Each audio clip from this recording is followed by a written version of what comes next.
લઈને હવામાન વિભાગની આગાહી 24 કલાક બાદ વધશે ઠંડીનું જોર, તાપમાનમાં થશે 2 થી 3 ડિગ્રીનો ઘટાડો। તો ઉત્તર પૂર્વના પવનો ફૂંકાતા ઠંડી વધશે તેવી પણ આગાહી કરવામાં આવી છે। તો હજુ ઠંડી વધવાની છે, ખાસ કરીને રાજ્યમાં ઉત્તર પૂર્વના પવનો ફૂંકાશે, જે બાદ 2 થી 3 ડિગ્રીનો તાપમાનમાં ઘટાડો જોવા મળશે। તો આગામી સમયમાં ઠંડી વધશે, ખાસ કરીને 24 કલાક બાદ તાપમાનમાં ઘટાડો નોંધાય તેવી આગાહી કરવામાં આવી છે, કારણ કે રાજ્યમાં ઉત્તર પૂર્વ અને પૂર્વના પવનો ફૂંકાવાના છે, જે બાદ તાપમાનમાં ઘટાડો થશે અને ઠંડી વધી શકે છે। ખાસ કરીને તાપમાનમાં 2 થી 3 ડિગ્રીનો ઘટાડો થાય તેવી આગાહી કરવામાં આવી છે।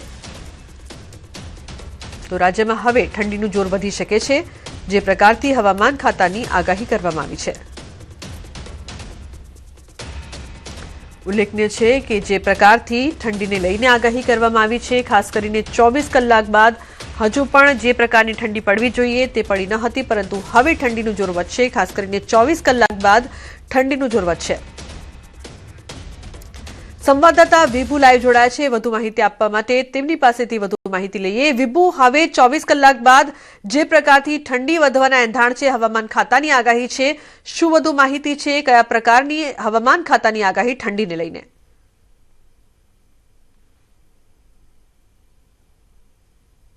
લુબના અત્યારે ગુજરાતમાં જોઈએ તો સામાન્ય જેટલું તાપમાન છે અને વહેલી સવારે ઠંડીનો ચમકારો અનુભવાઈ રહ્યો છે। જો કે ડિસેમ્બરમાં સૌથી વધારે ઠંડી ગુજરાતમાં પડતી હોય છે, પરંતુ ચાલુ વર્ષે જોવા મળી રહ્યું છે કે એક પછી એક સિસ્ટમને કારણે તાપમાનમાં સતત વધારો ઘટાડો થતો જોવા મળી રહ્યો છે।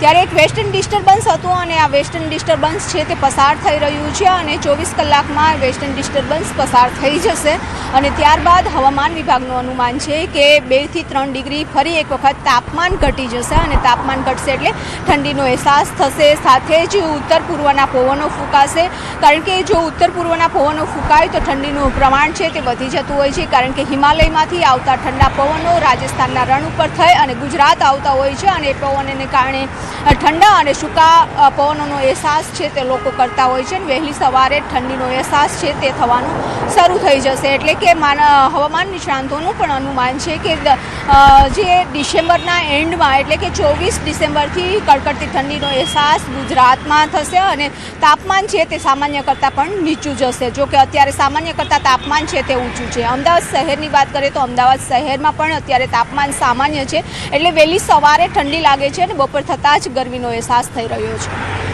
બિલકુલ વિભુ, આ તો જે પ્રકારથી હાલમાં 24 કલાકની ઠંડીને લઈને આગાહી કરવામાં આવી છે, પરંતુ જો જાન્યુઆરી માસની વાત કરવામાં આવે તો આગામી સમયમાં કેવો રહેશે શિયાળો?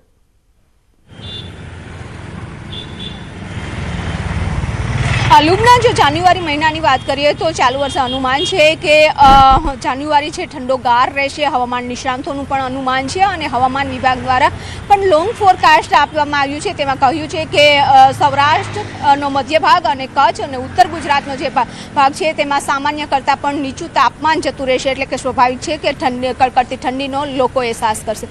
જો કે અત્યારે તાપમાનમાં સતત વધારો ઘટાડો થઈ રહ્યો છે, તેની જનજીવન ઉપર કોઈ મોટી અસર નથી પડી રહી, પરંતુ ચોક્કસ છે કે કૃષિ પાક ઉપર ખૂબ જ મોટી અસર પડે છે, કારણ કે શિયાળુ પાકને ઠંડુ વાતાવરણ જોતું હોય છે। તેવા સંજોગોમાં અત્યારે વાતાવરણ ગરમ રહે છે, તાપમાન ઊંચું રહે છે અને તેની અસર છે તે કૃષિ પાક ઉપર જોવા મળી રહી છે। ખાસ કરીને શિયાળોમાં ઘઉંનો પાક થતો હોય છે અને ઘઉંના પાકને પણ મોટી અસર પહોંચી રહી છે, પરંતુ અનુમાન છે કે હવે 24 ડિસેમ્બર બાદ ધીમે ધીમે ઠંડીનું પ્રમાણ છે તે વધતું જશે।